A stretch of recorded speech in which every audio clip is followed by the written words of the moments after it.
going on, YouTube? Welcome to another episode of The Triple Option, where your favorite Madden commentators talk about NFL action. We got a full docket on the schedule today and a new special guest to introduce, so without further ado, let's get in there.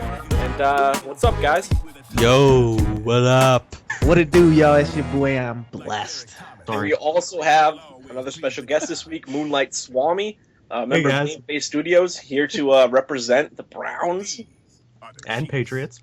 Can't leave Patriots, that. So a pile of shit and cheaters. Gotcha. Ooh, You're still bitter over the Tuck rule. It's not like you would have won the Super Bowl anyway. You proved it the next year. Yeah, okay. So last week's picks, HaVoC ended up winning. Yep. 3-0. He picked Denver, Green Bay, and Seattle to win. I went 2-1. I picked the Giants, Green Bay, Seattle, and Bless went 2-1. He messed up with the San Fran game, obviously. I didn't mess up. Yes, you did. I didn't. Speaking of that San Fran game, that is actually the first segment we got going on today. So bless. Go ahead and indulge. Man, your that thoughts, man. that game was awful. Offensively, the 49ers, they looked awful. They struggled on offense. It was bad. Their defense looked amazing, but because of the position their offense put them in, it made the score a little bit worse than what the game really was. But their offense did play that bad. It was alarming. It showed basically that we need Michael Crabtree and our offense isn't complete. So that week one against Green Bay, I guess we'll find out this week if it was a fluke or not. But our offense just looked shaky. It was disgusting. You think the weather had anything to do with that? The weather shouldn't have had nothing to do with anything. These guys are professionals. They played in all types of environments. There should have been no excuses for anything. If Seattle was playing in that weather and they were doing that good, there's no reason the 49ers should have did the same thing. It was just one of those games. It was the 12th man. I hate saying that. I hate saying that. But that offense just wasn't clicking. It was nothing. For some reason, the Seahawks bring their A game. Didn't they also break a world record in that game for the loudest crowd? Loudest, loudest they did. decibel They wise. sure did. That's You gotta respect them, man. It's crazy. It's okay, Bless. I was 3-0 and my Raiders won. So It hurt. it was like a 4-0 for me. It's all good. Yeah, but It you played the hurt. Jaguars. That's just a consolation prize. Hey, we should be 2-0. That's all I'm saying. I Maybe. mean, I went 2-1, lost 2 fantasy games this week, and my 49ers lost. It was pretty awful. It was a pretty bad week for me. It was rough. It was rough. But the 49ers got bigger problems. It's not looking good with all the injuries that's coming up. And then we also have the Indianapolis Colts coming into town. It's going to be an interesting game. I think I remember saying something along the lines last week of Beast Mode gonna bring his Skittles, and dude, that man went off. 28 carries for 98 yards, 2 touchdowns, man. That guy. And a receiving touchdown. How do you feel about him waltzing into the end zone? Like, not even waltzing, like tiptoeing, like about to take a little step here. He stomped. As Stephen A. Smith would say, so disrespectful. He was, man. If I was playing safety, I'd have laid him out like they try to lay T.O. out when he tried to stand on the star. I mean, don't disrespect my team like that. But he deserved it, though. He did play hard. He played out of his mind. He basically carried the Seattle's offense. Yeah, 3 touchdowns for him, 2 rushing, 1 because receiving. they had to focus so much on Marshawn Lynch. It opened up a little bit more for that offense. But Marshawn, when he touched the ball, he did big things with it. Because that offense, Seattle's offense, didn't do as much as the score says they did. Russell Wilson didn't do much. I think he had 195 yards and 2 touchdowns. So I mean, 142. You know what I'm saying? So I mean, they didn't look that great on offense as well. But then again, it is the 49ers defense. But that 49er offense got bigger problems. It's the second week in a row. Frank Gore hasn't done anything, man. That man is killing me right now. How old is he now? He doesn't look like he got it. Up. He's 30? He's getting there. It's usually they hit a wall. Most running backs when they turn 30, and when they too much mileage on those legs. The rule of thumb. He is 30 flat. Yeah, he might be hitting that wall. 30 carries for 60 yards. 60 yards. He only has 60 yards. 2 yards per carry. But you know what? That game was just ugly. Possession time, Seattle had the ball for 13 minutes longer. 49ers were 3 for 12 on third down. They had 5 turnovers to Seattle's 1. The field position alone probably Yeah. just killed the Niners. Yeah, Yeah. They didn't have a single punt inside the 20. Ryan had 2. I mean, it's just It was an Everything. ugly game. It was just an ugly game. The only bright spot in that game was the 49ers defense. So moving on, let's get to the next one. HaVoc's going to talk about actually, A little bit, but not a whole bunch. we've been mainly talking about a little news coming out of Jacksonville. What's up with that? Well, first off, just to touch on the Raider-Jaguar game, I was disappointed in a couple things in that game. We should have blew them out. They're the worst team in the league. And second, Tyvon Branch, our starting safety, he's going to be gone for a while. I think he broke his fibula, or something like that, or part of his ankle. So that's a big hurt, especially going against pass-happy Denver Monday night. fibula. Yeah, That's so gonna be ugly. it's yeah. I don't even want to think about it right now. But I do want to talk about is beginning of before the season started, there was big pep rally. Charles Woodson, when he was a free agent, all Raider Nation was out there. I mean, just the crowds. I mean, just it was like an ocean of black. That's all you saw. And so a similar thing happened in Jacksonville. The fans want the Jaguars to sign Tim Tebow. Now, they've been wanting to do that for how many years now? Before he got in the league? Yep. There's like a small section of that fan base that just, they're crooning for Tebow. They want him back so bad. And I guess they did a little rally themselves, and I think a total of like 20 people actually showed up to it. It was, yeah, I don't know. I mean, my feeling on Tim Tebow as a whole, as I have nothing against him personally. As a person, he's a great guy, but in the NFL, he's just not pro material. That's just my opinion on it. Will he put butts in the seats if he signed with Jacksonville? Of course. Yeah, he will. I mean, have you guys seen a Jacksonville Jaguar homestand? I mean, look at that place, man. It's like a graveyard. It's not that bad. You don't see their homestand. Miami and Tampa Bay are actually worse in attendance. Just, I can understand why the Jaguars wouldn't sign him because of he has no tools. I mean, really. I mean, But is he better than Blaine Gabbert?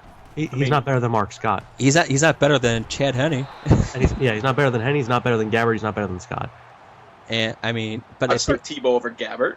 I'd rather watch Tebow over Gabbert. I'd rather watch Tebow over Gabbard, but I think Gabbard could be better. I mean, if you're Jacksonville, you got to stop looking at wins and start looking at putting fans in the stands, and Tebow's where it's at. They were talking during the Raider game. Who did Jaguars draft? What's his Mark face? Scott, No. It was another guy. Denard Robinson. Yeah, they were wanting him to play the quarterback. You don't put him at quarterback. He's a running back now. Yeah. Let him be. But I mean, just to tinker, with that. I mean, He's already made the full commitment change to it. I wouldn't do that to him. It was hard enough to change from a. Especially as inaccurate he was in college. There's no Ryan way you could put him Tannehill was back. a wide receiver and he converted to a QB. I don't understand why. Antoine Randall turned wide receiver from QB.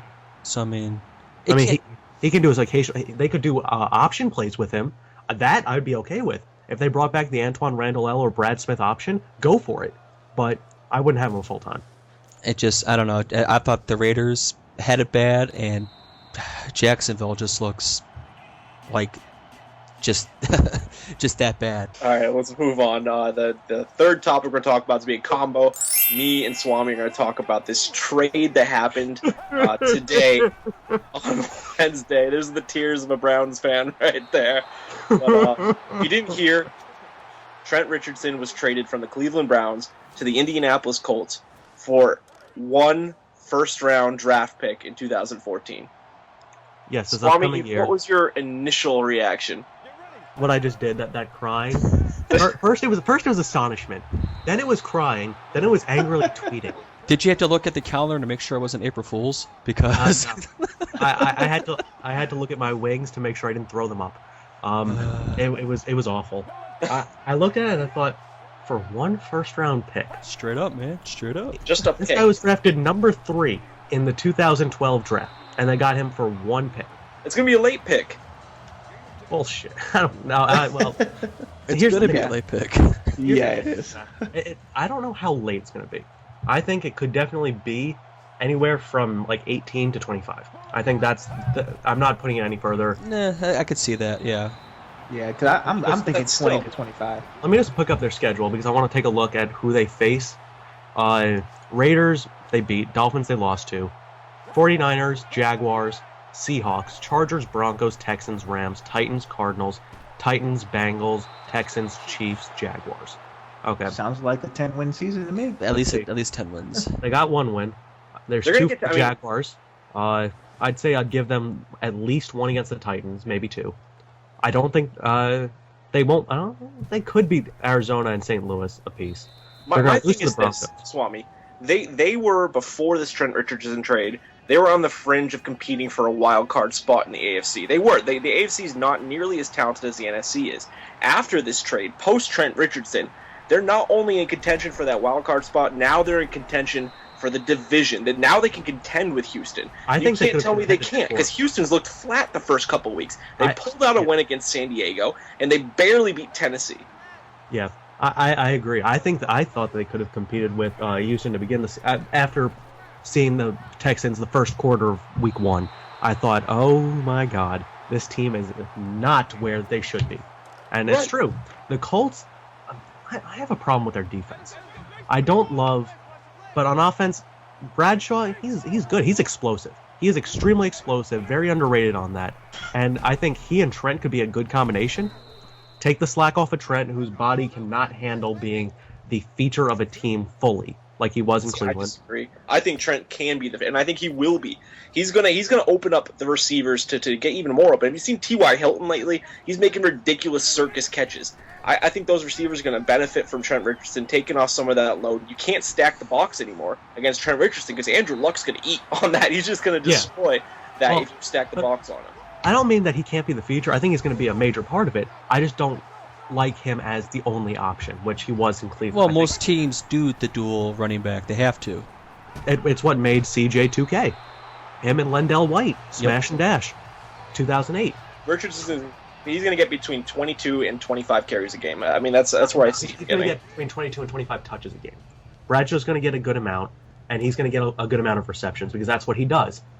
The Colts had 42 receptions from running backs last year, which was dead last in the league. He had 58 by himself last year. He is going to be a major part, and he's going to do a lot for them. Their defense still needs to hold strong. Their wide receivers, Reggie Wayne, Hayward Bay, Hilton, they're good. They lost Dwayne Allen for the season. Kobe Fleener's going to have to pick it up. I don't know how much I can trust their wide receivers. I can trust Luck. I mean, he just made a bonehead move. But you can against trust Miami. Reggie Wayne, too. Of course, I can trust Reggie Wayne. But, I mean, Luck made a bonehead move against Miami, doing a shovel pass while he was being sacked. You take that sack. They could have been 2-0 right now. He does try to make something out of nothing. He is that Tony Romo-esque Oh, God. about him, that he doesn't give up on the play, which I mean could be a good thing, but it's also going to cost you many. In my eyes, this is like a two-sided coin right here. On one hand, you get the Colts possibly having the most prolific offense in Indianapolis since Peyton Manning, Dallas Clark, Reggie Wayne, Marvin Harrison, and all those. And Edgerrin James. I mean, Brandon he could be the Stokely. Edgerrin James. He could be. I think he's better than Edgerrin James, to be honest, right now. I mean, as of now, the Colts are sitting 5th in rushing this year so far. I mean, after 2 weeks. Guess who's number 1 in the NFL? Let's not talk about that. We don't The have Patriots? to. No, it's the Raiders. Thank you very much. But on the other side of the coin is the Cleveland Browns, and I think that it's just a sloppy mistake of a deal, and it really shows, how bad that organization is run. Speaking of that trade, the trades in the past that were so bad of a trade for the Browns, is this catastrophic? I don't think so. No, I think it helps them out in the draft. I think they're sick of Brandon Whedon. They thought he was going to be the player that they wanted. He's already and 30. And he's not. You know what I mean? He's already 30. I think they were looking for that instant success, and I don't think they're going to get it. So I think they're looking towards the draft. And because you're looking at the quarterbacks coming out of this year's draft, If Johnny Football decides to come out this year, he's coming out. You got Teddy Bridgewater, Brett Hundley from UCLA, and then you got Oregon's quarterback Marcus McCarron. Mariota. I mean, AJ McCarron at that. I mean, there's a lot of quarterbacks coming out, so I think the Browns are looking future. So, I mean, to give up Trent Richardson, not worth it, but they're looking that way. All right, let's move on. But the Browns definitely have a chance. With some Right good there. picks, whatever.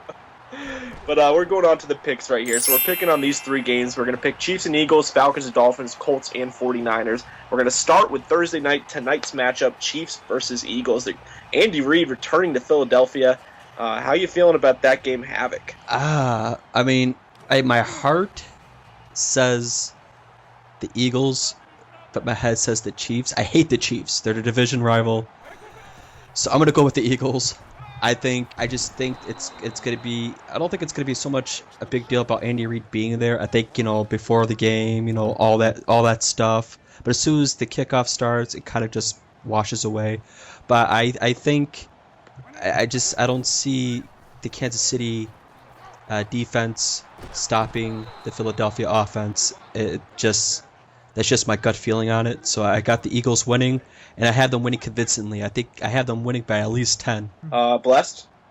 I gotta go with the Chiefs, man. The Chiefs look decent, man. They look like they came to play this year, man. Alex Smith sparked that team like nobody else's business. That defense looks solid. I think they may be able to keep that offense off the field long enough, and have the Chiefs offense keep Eagles defense on the field, because that Eagles defense is what's hurting them right now.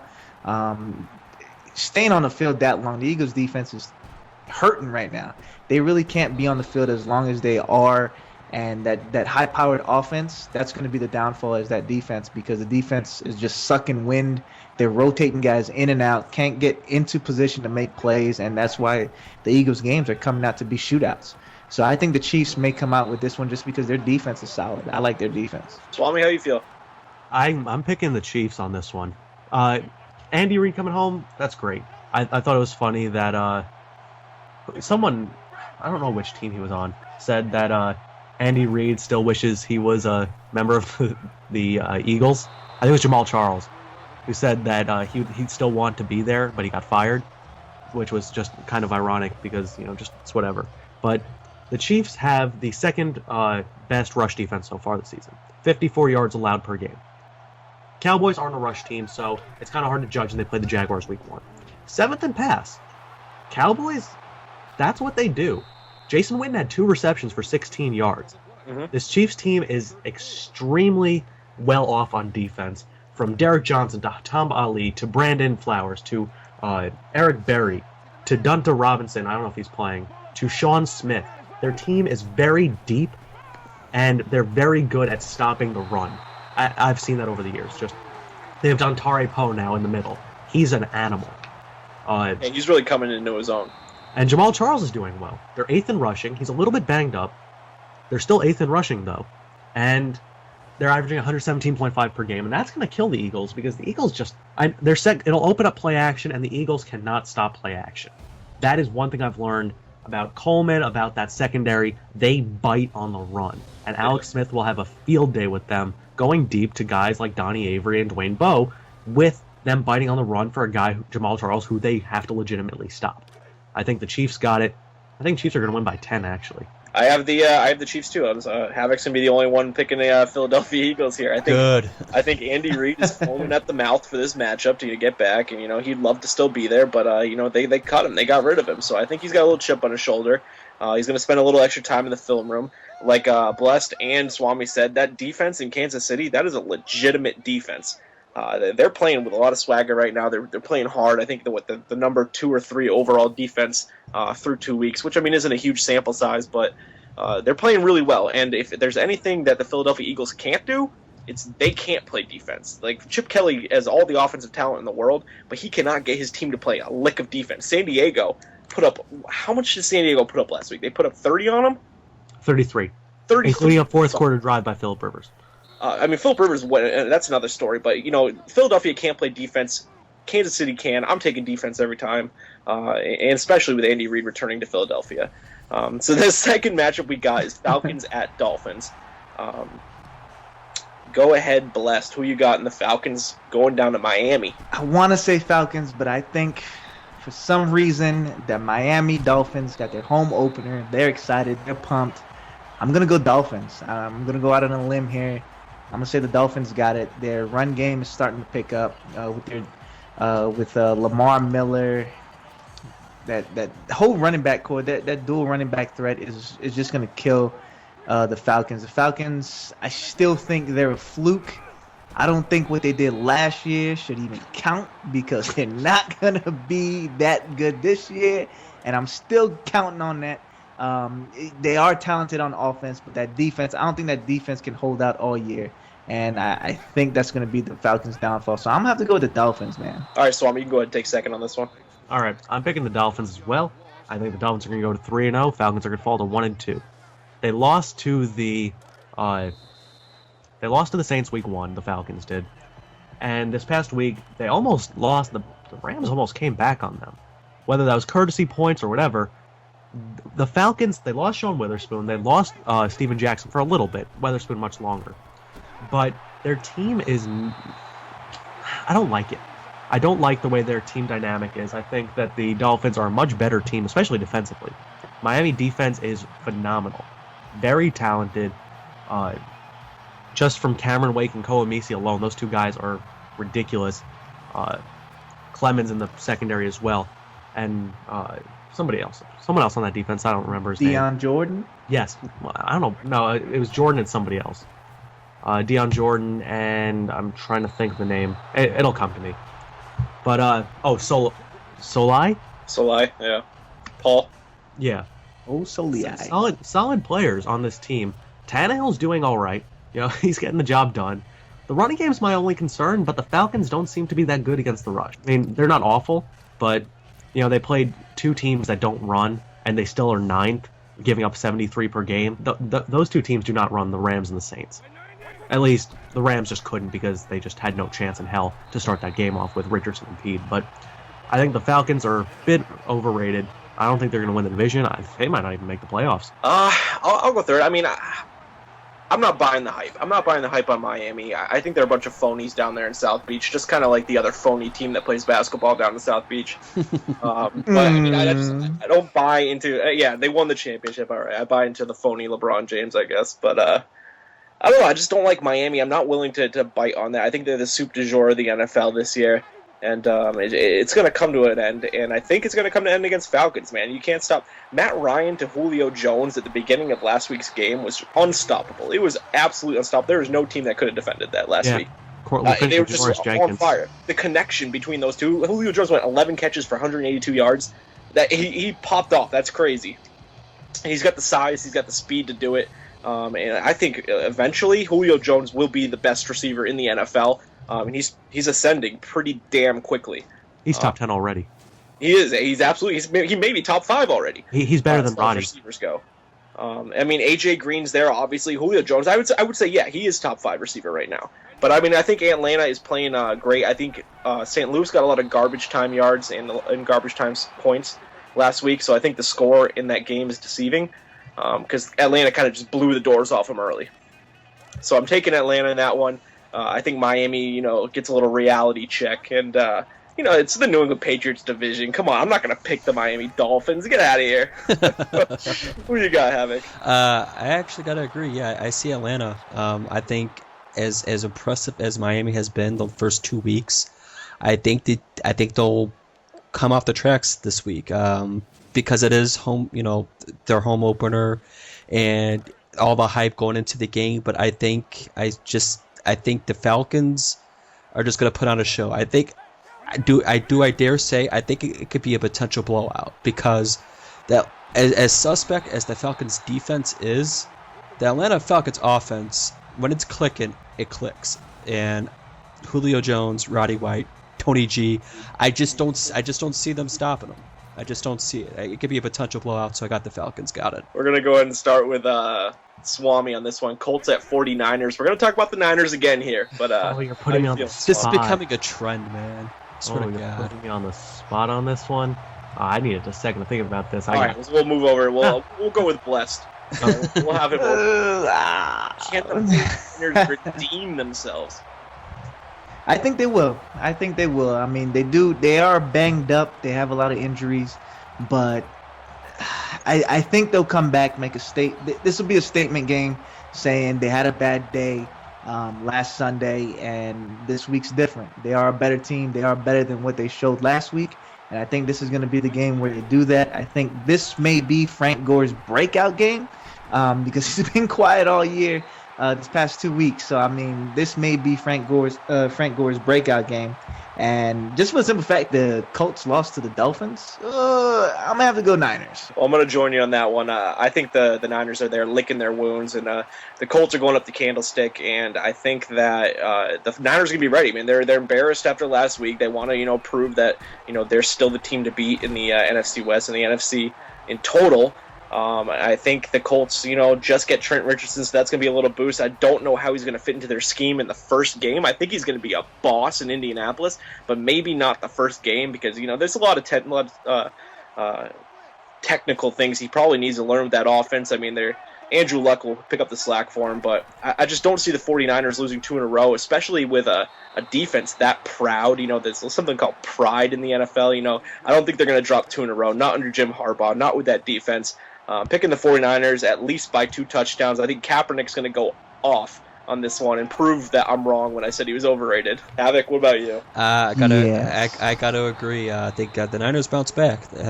I don't see Kaepernick doing all that much because I don't think he's gonna have to. I think that the Niner defense is gonna just set the tempo because, like you said, pride and being embarrassed in last week's game against Seattle.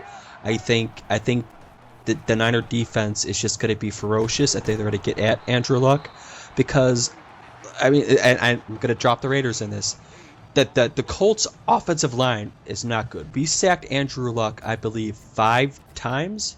5 times, I believe. But you have a good pass rush. That's your staple.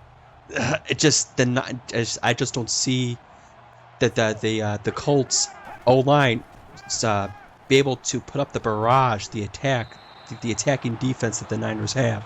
I see Andrew Luck probably having one of his worst games in his career.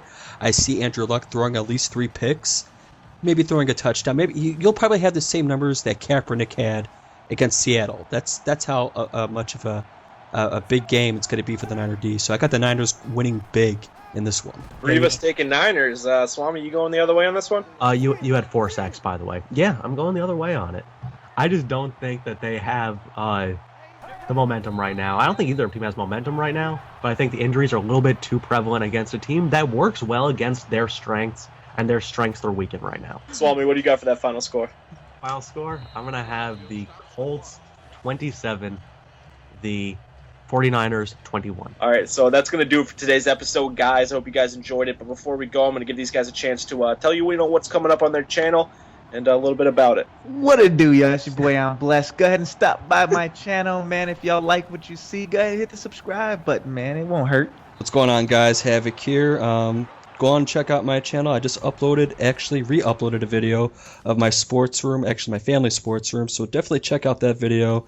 Yes, there's a lot of Raiders stuff, but if you're a Celtics fan, if you're an Alabama fan, if you're a Cubs fan, which, believe it or not, there's a lot of them out there, you'll probably enjoy it. So just check out that video and feel free to leave a comment. I need more comments on that damn video, people. Hey guys, I'm MoonlightSwami. I've been uploading a lot of my Jaguars franchise, so go check that out. I'm going to be starting live streaming this weekend, so go check it out. MoonlightSwami is my channel name, so thank you for your selfless plug. And that's going to wrap it up for this week's episode of The Triple Option. Make sure to leave in the comment section below your picks for those 3 games that we discussed. We'll go ahead and put the person who gets all 3 of them right up on the screen, to brag to everybody at the end of the next week's episode. So until next time, though, it's the Bruce Reed, and I'm out.